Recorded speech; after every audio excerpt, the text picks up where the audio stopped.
मित्रों, आज मैं आपके लिए एक अद्भुत, रहस्यमय और अत्यंत दिव्य कथा लेकर आया हूं, जो सीधे जुड़ी है भगवान शिव, भगवान श्री राम और भगवान श्री कृष्ण से।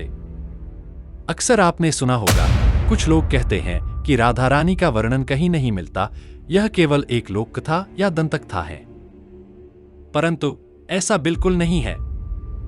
राधा जी का उल्लेख, उनका स्वरूप, उनकी भक्ति और उनकी महिमा स्वयं शिव महापुराण में विस्तार पूर्वक वर्णित है। तो आइए श्रद्धा और प्रेम के साथ इस अद्भुत कथा का आरंभ करते हैं।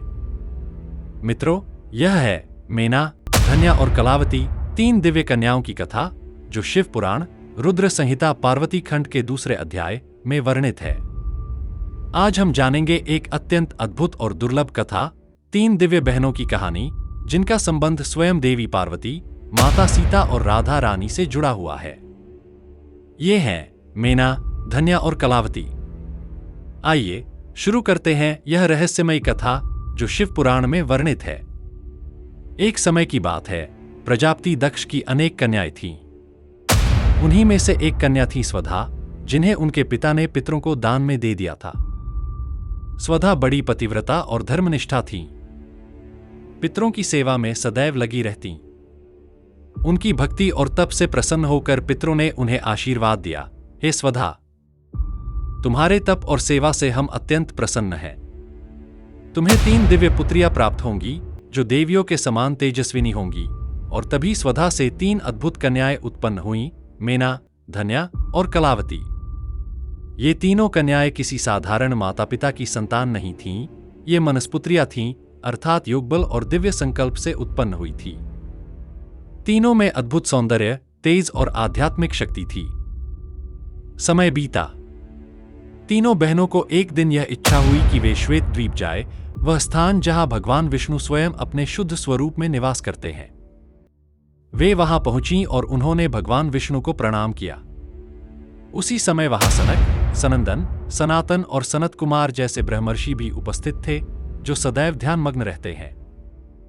सभी देवता और दिव्य स्त्रियां उन मुनियों के सम्मान में खड़ी हो गईं, किंतु मेना, धन्या और कलावती किसी अज्ञात कारण से वहीं बैठी रहीं।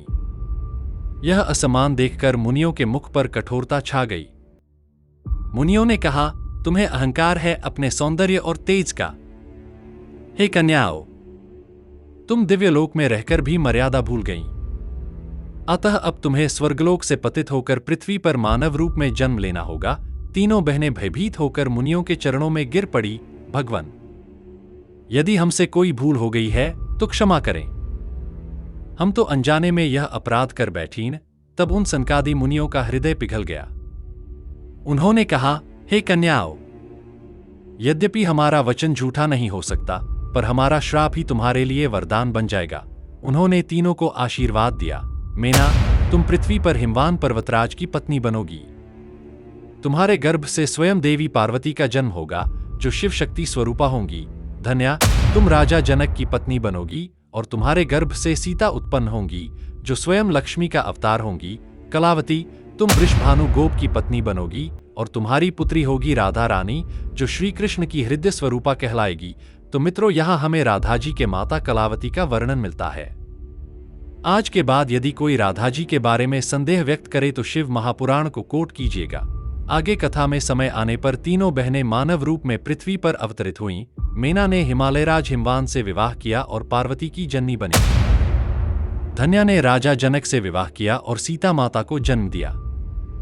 कलावती ने वृषभानु गोप से विवाह किया और राधा रानी की जननी बनी। इस प्रकार तीनों दिव्य बहनों ने तीनों युगों में तीन स्वरूपों में शक्ति, भक्ति और प्रेम के स्तंभों को स्थिर किया। मित्रों, यह कथा केवल तीन स्त्रियों की नहीं, बल्कि तीन आदर्शों की कथा है। मेना तप और शक्ति की प्रतीक, धन्या त्याग और मर्यादा की प्रतीक, कलावती प्रेम और माधुर्य की प्रतीक। शिवपुराण हमें यह सिखाता है कि जब किसी का कर्म और हृदय पवित्र हो तो श्राप भी वरदान बन जाता है। कथा का सार, स्वधा से तीन कन्याएं उत्पन्न हुईं, मेना, धन्या, कलावती। मुनियों के श्राप से वे पृथ्वी पर जन्मी। मेना बनी पार्वती की माता, धन्या बनी सीता की माता, कलावती बनी राधा की माता। तीनों ने क्रमशः शक्ति, त्याग और प्रेम की परंपरा को पृथ्वी पर स्थिर किया। मित्रों, यह थी मेना, धन्या और कलावती की रहस्यमयी कथा, जहां श्राप भी वरदान बन गया और मातृत्व ने तीनों लोकों को दिव्यता से भर दिया। यदि कथा ठीक लगे तो शेयर कीजिए।